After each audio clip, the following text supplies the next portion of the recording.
जय श्रीराम गीतामूर्ति टाक्स की स्वागतम सुस्वागतम।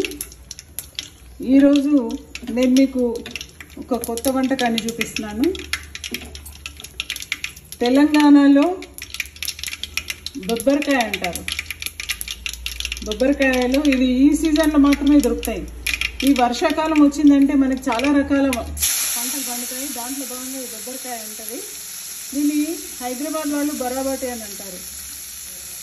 ఇది ఒక్కసారి మీరు చూడండి। ఈ బొబ్బర్కాయని లేతగా ఉంటాయి, ఇంచుమించు చిక్కుడుకాయ లాగానే ఉంటుంది, కానీ రుచి చాలా బాగుంటుంది। మీరు పిల్లలకి సంబంధించి ఇవి దొరుకుతాయి కాబట్టి తప్పకుండా ఈ సీజన్లో దొరికి ఈ వంటకాన్ని, ఈ కూరని లేకపోతే స్నాక్స్ లాగా, లేకపోతే అన్ని ఉప్మాలో కానీ కిచిడీలో కానీ అన్నిట్లో వాడి దీన్ని చేసి చూపిస్తే పిల్లలకు కూడా మన వంటకాలు ఏమున్నాయి, అసలు మన కాయగూరలు ఏమున్నాయి, మన కూరగాయలు ఏమున్నాయి అని తెలుస్తాయి। అందుకని తప్పకుండా ఈ బొబ్బర్కాయని చేసి చూపించండి। చూడండి, బర్బాటి అయితే హైదరాబాద్ వాళ్ళకి ఇది బాగా ప్రత్యేకంగా తెలుసు। ఈ కూరని మనం ఎందుకు తినాలి అని అంటే, ఇప్పుడు ఎక్కడ చూసినా మనకి ఫైబర్ అవసరం ఉంది, పీచు పదార్థాలు చాలా తినాలి, అన్నిటికీ చాలా మంచిది, ఆరోగ్యానికి, షుగర్కి, బీపీకి, ప్రతి హార్ట్కి, ప్రతి దానికి పీచు పదార్థాలు తినాలని డాక్టర్స్ సజెస్ట్ చేస్తున్నారు। ఇటువంటి దాంట్లో ఇందులో పుష్కలంగా మనకి పీచు పదార్థాలు ఉంటాయి।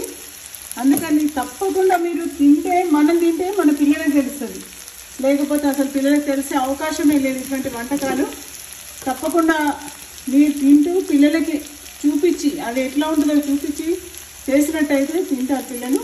అందుకని చేస్తారని, పిల్లలకు పెడతారని నేను అనుకుంటున్నాను। చాలా ఈజీగా అయిపోతుంది ఈ కూర, 5 నిమిషాల్లో ఉడికిపోతుంది। దీంట్లో నేను కొద్దిగా నిమ్మరసం కూడా వండుతున్నాను। మీకు తెలుసు, నేను ఉప్పు, కారం, ధనియాల పొడి, కొంచెం నూనె పొడి వేసిన తర్వాత నిమ్మకాయ వండుతున్నా। చాలా రుచికరంగా ఉంటుంది। ఇది అన్నానికి, చపాతీకి, కిచిడీకి, ప్రతిదానికి కూడా మనం వేసుకోవచ్చు। ఇది మీరు కూడా చేసి ఒకసారి పిల్లలకు కూడా పెడతారని చెప్పేసి అనుకుంటున్నాను।